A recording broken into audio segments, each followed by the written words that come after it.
Hello friends, I am Dr. Kalpana for NEET Biology. The topic I am taking today is chromosomal theory of inheritance. Inheritance means transfer of characters from one generation to next. एक पीढ़ी से दूसरी पीढ़ी में characters जाने को कहते हैं हम इनहेरिटेंस। और क्रोमोसोमल थ्योरी का मतलब क्या हो गया कि जो इनहेरिटेंस है वो किसके द्वारा हो रहा है, क्रोमोसोम्स के द्वारा। तो ये क्रोमोसोमल थ्योरी ऑफ इनहेरिटेंस का मतलब हो गया transfer of characters by chromosomes. और असली में क्रोमोसोम्स ट्रांसमिट होते हैं पेरेंट्स टू ऑफस्प्रिंग और वो इन कैरेक्टर्स को लेके जाते हैं।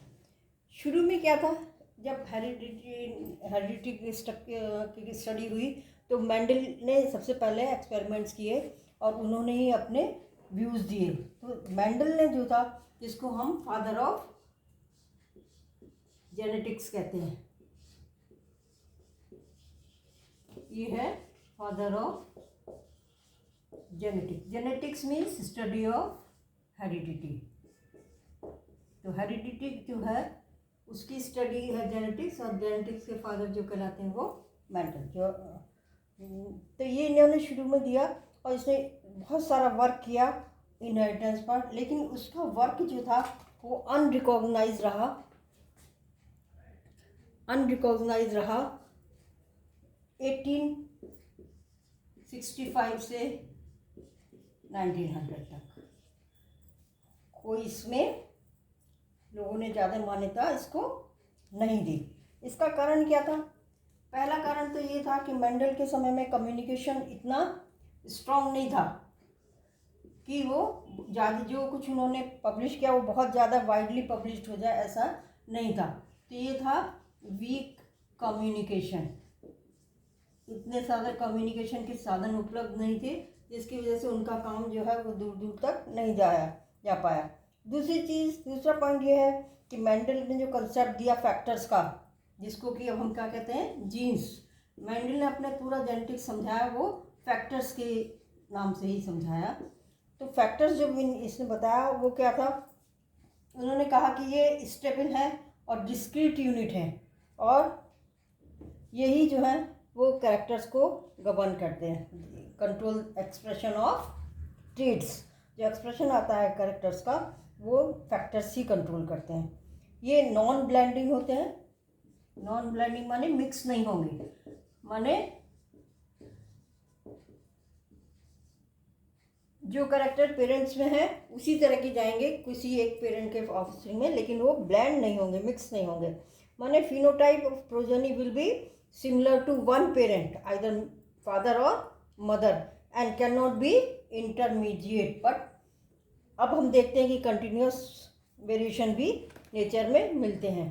तो उसने ये फैक्टर्स बताया नॉन ब्लेंडिंग। तीसरा चीज़ क्या थी, मेंडल ने जो ये अपना सारे एक्सपेरिमेंट किए उनमें उसने मैथमेटिकल कैलकुलेशंस यूज़ किए।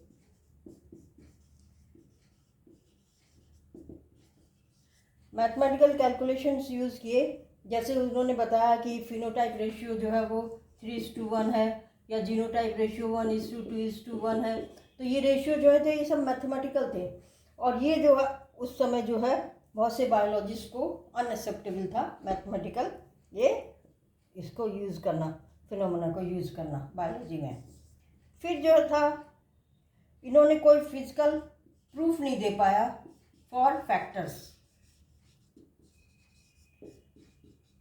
उसने बताया तो कि फैक्टर्स रिस्पॉन्सिबल हैं कैरेक्टर्स को ले जाने में, लेकिन इसका कोई फिजिकल प्रूफ वो नहीं दे पाए और एग्जिस्टेंस ऑफ फैक्टर्स के लिए, और ये भी नहीं बता पाए कि वो किस चीज़ के बने हैं factors. No physical proof for factors. इसलिए उस समय इतना ज़्यादा इसका मान्यता इसको नहीं मिल पाई जितनी की मिलनी चाहिए थी। फिर क्या हुआ, बाद में 3 साइंटिस्ट 1900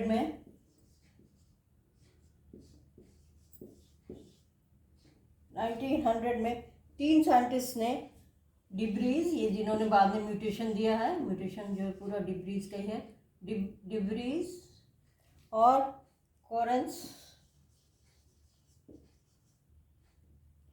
और वॉन शर्मा।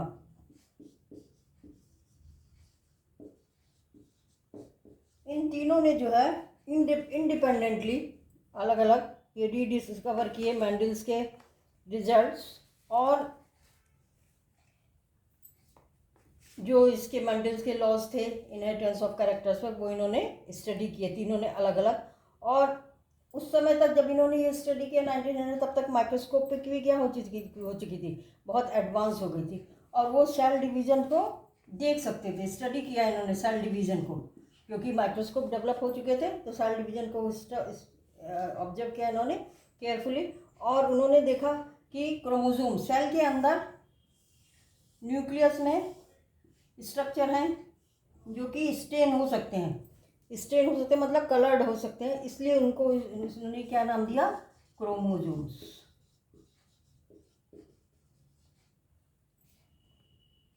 और ये क्रोमोसोम क्या होते हैं, सेल डिवीजन से पहले डबल हो जाते हैं और डिवाइड करते हैं जस्ट बिफोर सेल डिवीजन, और ये देख सकते हैं हम जब हम इसको स्टेन करें।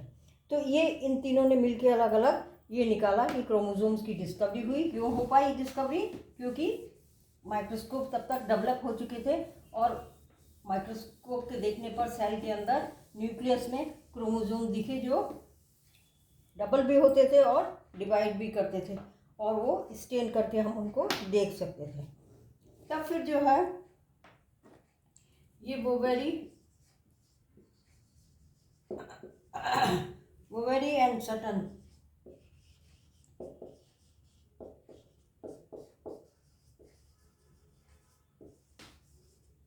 Theory of inheritance. जब क्रोमोसोम्स के बारे में मालूम पड़ गया, तब बोवेरी एंड सटन ने ये स्टडी की movement of chromosome during meiosis, reduction division. Meiosis के दौरान ये क्रोमोसोम कैसे मूव करते हैं डिफरेंट स्टेजेस में, वो सब इन्होंने स्टडी किया और क्रोमोसोम्स का बिहेवियर देखा, और ये पाया कि ये बिल्कुल पैरेलल थे किसके, जो मेंडल ने फैक्टर्स बताए थे वो, या जो जीन्स थे उनके, ये बिल्कुल पैरेलल बिहेवियर था।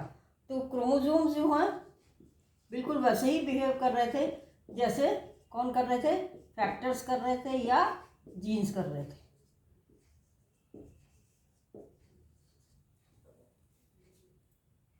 मियोसिस सेल डिवीजन में ये कैसे कब डिवाइड हो रहा है, कब डबल हो रहा है, ये सब इन्होंने स्टडी किया और बताया कि ये पैरेलल था, इनका बिहेवियर फैक्टर्स या जीन्स के पैरेलल में था। तब इन्होंने जो है उसको यूज़ करके, अपने स्टडी को यूज़ करके, इन्होंने मेंडल के एक्सपेरिमेंट्स को जो थे वो क्या किया, मेंडल के जो लॉज थे उनको एक्सप्लेन किया क्रोमोसोम मूवमेंट के द्वारा। तो पहला इनका सिमिलरिटी मेंडल के लॉज से सिमिलरिटी में पहला क्या था कि इन्होंने देखा कि क्रोमोसोम क्या है, क्रोमोसोम्स जो हैं वो पेयर में होते हैं, और उनको हम क्या कहते हैं, होमोलोगस क्रोमोसोम्स। ये इस तरह से सेल है, इसके अंदर न्यूक्लियस है, जब सेल डिवीजन होता है तो न्यूक्लियर मेम्ब्रेन डिसॉल्व हो जाती है और उसमें ये क्रोमोसोम्स को हम देख सकते हैं। तो ये जो क्रोमोसोम्स हैं ये क्या है, होमोलोगस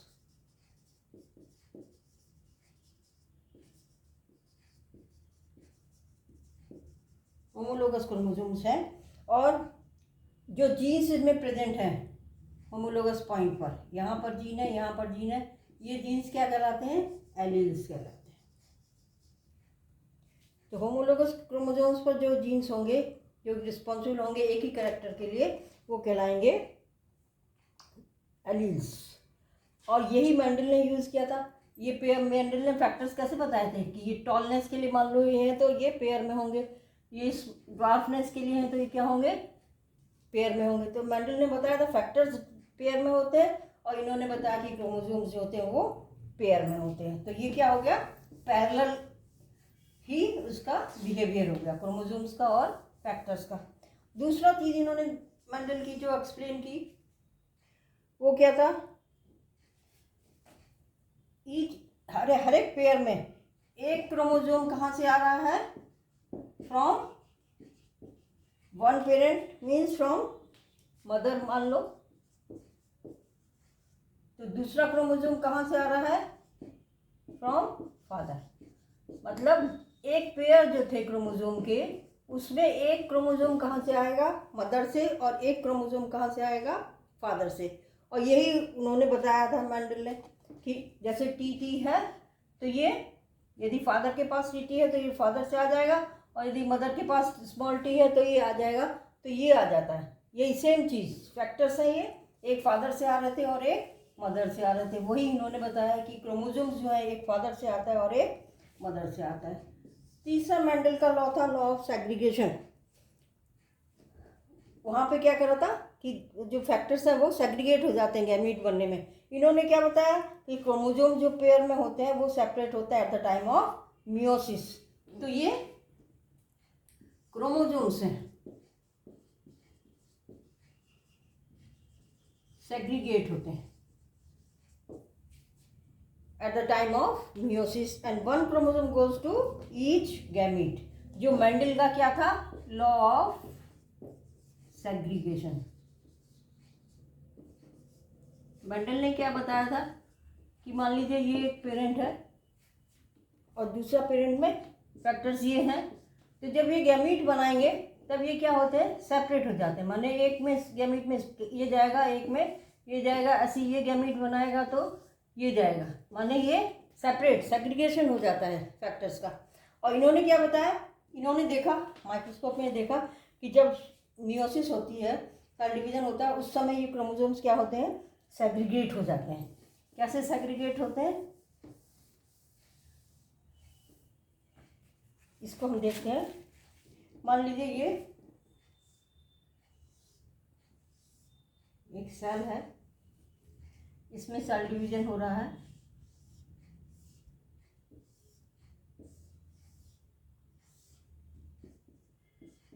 मियोसिस हो रही है।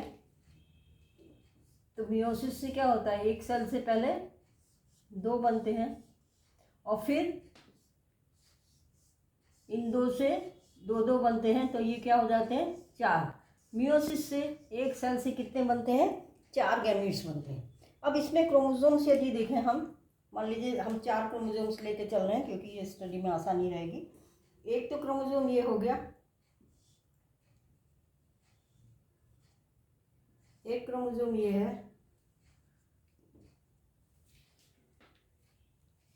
एक क्रोमोसोम ये है,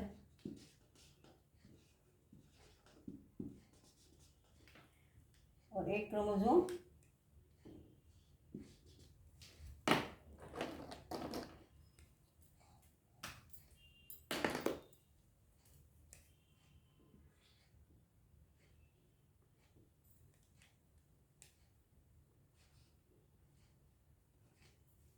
ये चार क्रोमोसोम है। ये G1 फेज है इंटरफेज की, अभी ये डिवीजन शुरू नहीं हुआ है। फिर G2 फेज में क्या होता है कि क्रोमोसोम के जो डीएनए है वो डबल हो जाते हैं। माने अब ये इस तरह से हो जाएगा, डीएनए डबल होगा इसके,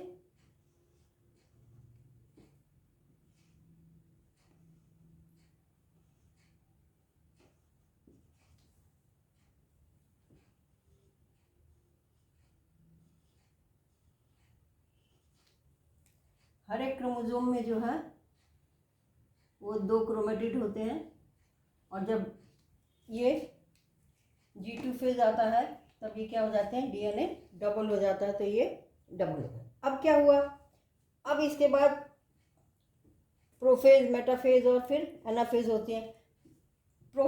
मेटाफेज में क्या होंगे? ये क्रोमोसोम जो है बीच में सेंटर में इक्वेटोरियल प्लेन में यहाँ अरेंज होने लगते हैं। तो मान लीजिए हम ये इसको इस तरह से अरेंज करते हैं, यहाँ पर ये मियोसिस शुरू हो गई। मियोसिस में दो डिवीजन होते हैं, पहला और दूसरा, इसका एनाफेज है, जबकि क्रोमोसोम्स क्या होते हैं? पोल्स पर जाने लगते हैं। तो ये जो है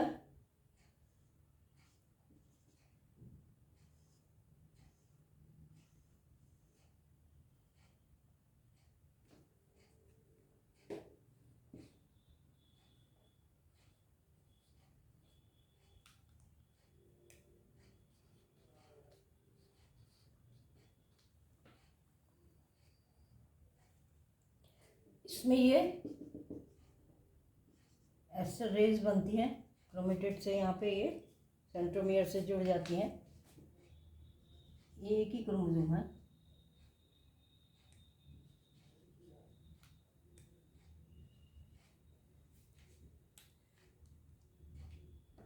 अब जब मियोसिस, इसमें ये अलग अलग हो जाएंगे, ये एक में चला जाएगा और ये एक में चला जाएगा। फिर जब मियोसिस 2 होगी, उसका एनाफेज आएगा, तो क्या होगा, इसमें ये एक में चला गया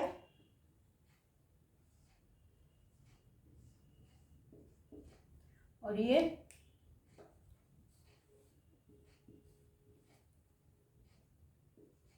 इसमें चले गए, और ये वाला जो है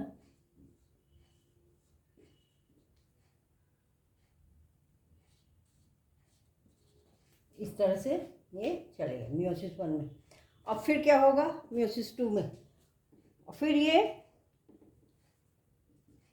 अपोजिट पोल्स पे चलेंगे क्रोमेटिड्स। यहाँ पर अब की बार जो सेंट्रोमियर है वो डिवाइड करता है, तो इसमें क्या होगा, ये एक में चला गया और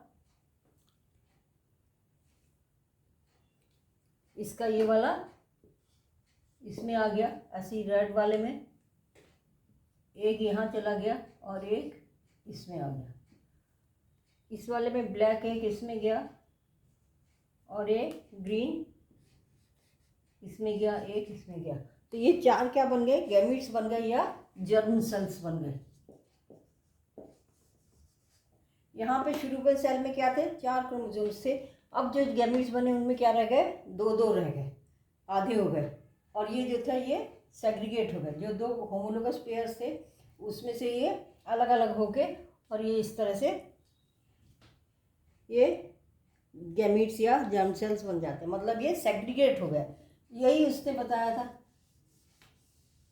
मेंडल ने बताया था कि फैक्टर्स क्या होते हैं कि ये गैमीट्स बनाने में क्या होते हैं, सेग्रीगेट हो जाते हैं। अब जो पेयर में होते हैं उससे वो अलग होके क्या हो जाते हैं, आधे हो जाते हैं। इसी तरह क्रोमोसोम्स भी क्या होते हैं, ये अपने ये सेल डिवीजन में से पहले क्या होंगे, आधे, सेल डिवीजन के बाद आधे हो जाएंगे। पहले ये मूव करते हैं मियोसिस में और फिर ये जब गैमीट्स बनते हैं तो ये आधे आधे हो जाते हैं। अब क्या था, 4th वाला था, मेंडल का लॉ था, लॉ ऑफ इंडिपेंडेंट असॉर्टमेंट। तो ये था, यहाँ पर भी क्या है,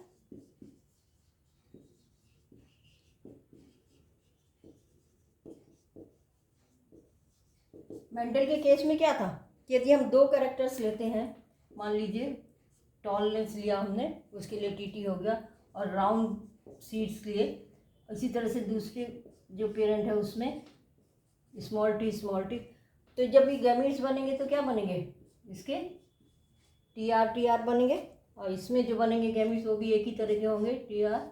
और जब इनमें क्रॉस होगा हस्बैंड जनरेशन में तो क्या बनता है, टी आर, एक ही तरह के। लेकिन जब ये गैमीट्स बनाएंगे, इसमें 4 तरह के गैमीट्स बनेंगे, एक तो टी आर, फिर capital T small T capital R, small T small R. फिर इसमें क्या होता है, कोई सा किसी से मिल सकता है, मतलब ऐसा नहीं है कि टॉल वाला प्लांट में हमेशा राउंड सीड होंगे, ऐसा नहीं हो सकता, क्योंकि टॉल वाले में जो है वो रिंकल सीड भी हो सकते हैं। ये इससे भी मिल सकता है और ये इससे भी मिल सकता है, ये इससे भी मिल सकता है, इसी तरह से ये इससे भी मिल सकता है।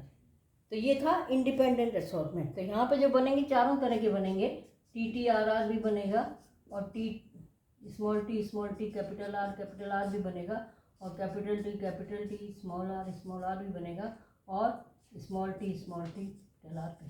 माने ये क्या होगा, इंडिपेंडेंटली असॉर्ट हुई। ये तो बताया था मेंडल ने। अब इसी को क्रोमोसोम के फॉर्म में बताना पड़ेगा। तो कैसे उन्होंने देखा, माइक्रोस्कोप में स्टडी किया इन्होंने, तो इन्होंने क्या देखा कि ये हम 4 वो लेके चल रहे हैं क्रोमोसोम्स, एक सेल में 4 क्रोमोसोम्स हैं,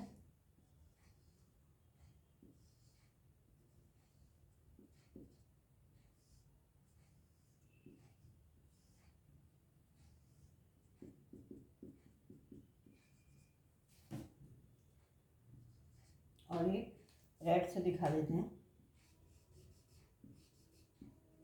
और एक ग्रीन से।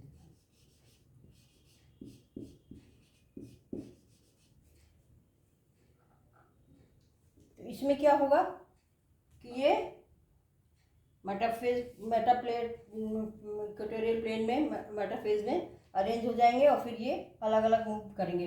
तो एक तो ये इस तरह से मूव कर सकते हैं कि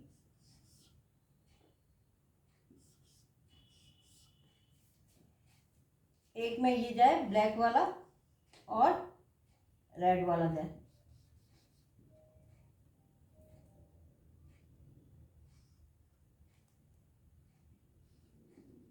और दूसरे में क्या हो सकता है ये वाला जाए और ग्रीन वाला जाए।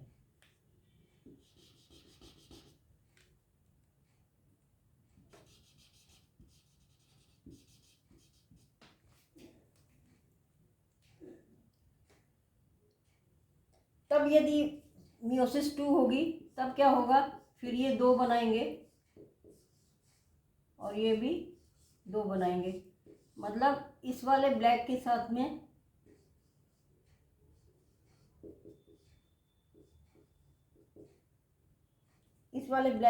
में रेड जाएगा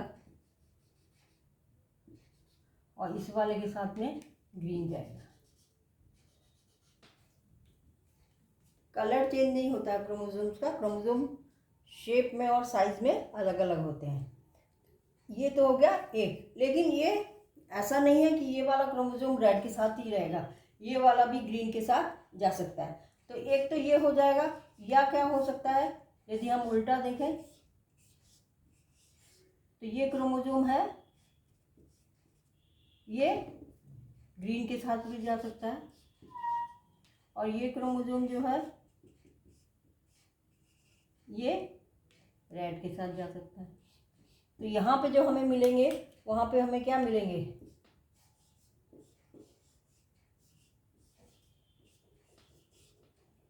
इसके साथ में ग्रीन और इसके साथ में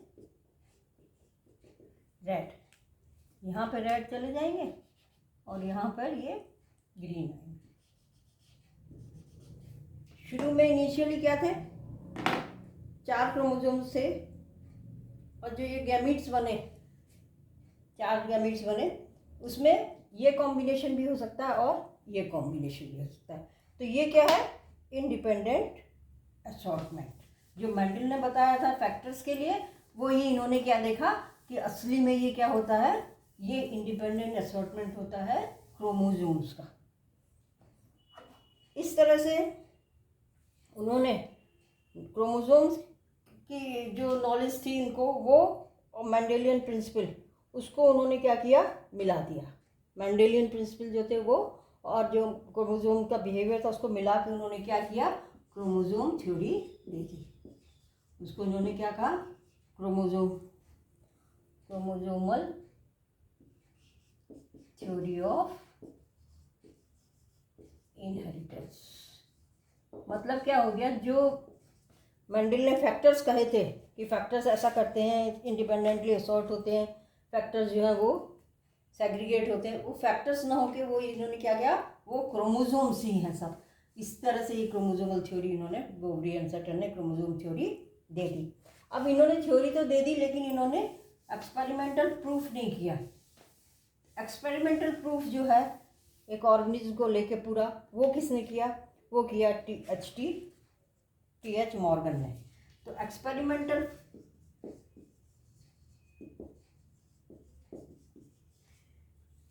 वेरिफिकेशन ऑफ क्रोमोसोमल थ्योरी, इन्होंने बहुत सारे एक्सपेरिमेंट्स किए और इसको जो है ये टी एच मॉर्गन इनको फादर ऑफ एक्सपेरिमेंटल जेनेटिक्स भी कहा जाता है क्योंकि इन्होंने किया। और इन्होंने किस पे वर्क किया, एक छोटी टाइनी फ्रूट फ्लाई होती है ड्रोसोफिला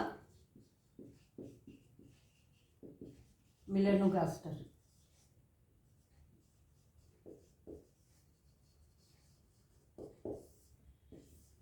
इस पर इन्होंने बहुत सारे एक्सपेरिमेंट्स किए और उसके बाद इन्होंने क्रोमोसोमल थ्योरी को प्रूव किया। और इन्होंने ड्रोसोफिला मेलानोगास्टर क्यों यूज़ किया, ये क्यों यूज़ किया, इसके कई कारण थे। पहला कारण तो क्या था कि ये जो है बड़ी सिंपल जो है ये कल्चर कर सकते हैं लैब में। जो फ्रूट फ्लाई है ये छोटी सी, ये can be grown in simple synthetic medium in lab. दूसरा क्या था, इनका लाइफ स्पैन बहुत थोड़ा था। कितना था, 2 वीक्स का। उससे क्या होता है कि पूरी स्टडी कर सकते हैं, पूरी लाइफ साइकिल हम एक उसकी स्टडी कर सकते हैं, क्रोमोसोम्स का बिहेवियर देख सकते हैं। तीसरा पॉइंट क्या था, क्यों लिया इन्होंने कि उसमें एक ही मैटिंग से और क्या करते हैं, large number of progeny produce हो जाते हैं। जितने ज़्यादा प्रोजेनी प्रोड्यूस होंगे उतना ही एक्सपेरिमेंट क्या होगा, ज़्यादा एक्यूरेट होगा। जो हमारा रिजल्ट आ रहा है वो ज़्यादा एक्यूरेट होगा और थ्रू आउट द ईयर इनको हम मैट करा सकते हैं। फिर इसमें केवल एक सेल में केवल 4 पेयर ऑफ क्रोमोसोम्स होते हैं। स्टडी करना बहुत आसान है, जितने कम क्रोमोसोम होंगे उतनी स्टडी आसान हो जाएगी। इसमें से 3 तो ऑटोसोम्स थे, उनका सेक्स से कुछ लेना देना नहीं, और 1 थे क्या, सेक्स क्रोमोसोम। सेक्स क्रोमोसोम जो मेल था उसमें XY था और जो फीमेल था उसमें XX था, जैसे ह्यूमन बीइंग में होता है। फिर एक पॉइंट और क्या था, इनमें सेक्सुअल डाइमॉर्फिज्म होता है। सेक्सुअल डाइमॉर्फिज्म माने कि बाहर मॉर्फोलॉजिकली दोनों मेल और फीमेल डिफरेंट होते हैं। मेल और फीमेल को आसानी से डिफ्रेंशिएट किया जा सकता है, और वैसे इन जनरल जो है मेल छोटा होता है फीमेल से। दूसरा चीज़ क्या है कि इसमें हेरिडिटरी वेरिएशंस जो आते हैं,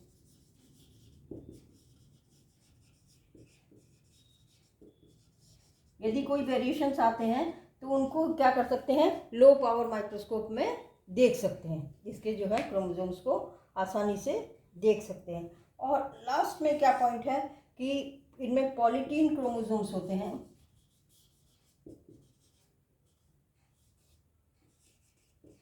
पॉलीटीन क्रोमोसोम्स होते हैं इनके सिलाइवरी ग्लैंड में, इसलिए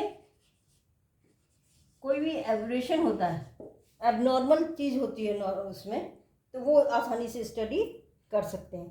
तो ये सारे पॉइंट्स थे जिसकी वजह से इन्होंने क्या लिया, ड्रोसोफिला मेलानोगास्टर लिया। और जो क्रोमोसोमल थ्योरी थी वो पूरी इन्होंने वेरीफाई करी कि एक्सपेरिमेंटली इनके एक एक स्टडी करते गए और इन्होंने देखा जो क्रोमोसोमल थ्योरी दी गई है वो बिल्कुल करेक्ट है। तो इस तरह से क्या हो गया, कंफर्म हो गया कि that no structure and individuality is retained same throughout life and generation. क्या होता है, क्रोमोसोम का नंबर और स्ट्रक्चर और इंडिविजुअलिटी, माने क्रोमोसोम्स ना तो लॉस होंगे ना ऐड होंगे, ये क्या रहता है, रिटेन रहते हैं throughout the life and generation to generation. केवल उस मेंबर के पूरी लाइफ में तो चेंज सेम रहेंगे, उनके ना तो नंबर में चेंज आएगा, ना स्ट्रक्चर में चेंज आएगा, ना उनमें इंडिविजुअलिटी एज सच बने रहेंगे, उसमें कोई भी आधा डिवाइड नहीं करेगा। और neither mixed up nor lost, mix up भी नहीं होंगे और लॉस भी नहीं होंगे, और दे बिहेव एज यूनिट्स। जैसे फैक्टर्स, मेंडल ने फैक्टर्स को बताया था डिस्क्रीट यूनिट, यहाँ पर ये आगे देखेंगे कि हम इसमें लिंकेज वगैरह भी होता है, वो अलग चीज़ है, लेकिन ये क्रोमोसोम्स क्या रहेंगे, एज यूनिट रहेंगे। तो ये था क्रोमोसोमल थ्योरी ऑफ इनहेरिटेंस, जिसको कि जो मेंडल के नियम के, मेंडल ने जो लॉज दिए उसी के पैरेलल में सारे थे।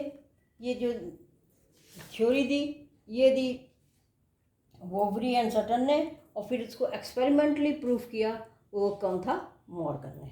तो इस तरह से ये देखा कि बिल्कुल ये पैरेलल है। जो चीज़ मेंडल ने बताई थी कि फैक्टर्स होते हैं और उसको हम आजकल हम जीन्स कहते हैं, वही इन्होंने बताया कि वो सारे लॉज लागू होते हैं क्रोमोसोम्स पर, और उन्होंने क्रोमोसोम का मूवमेंट भी स्टडी किया और बिहेवियर भी स्टडी किया।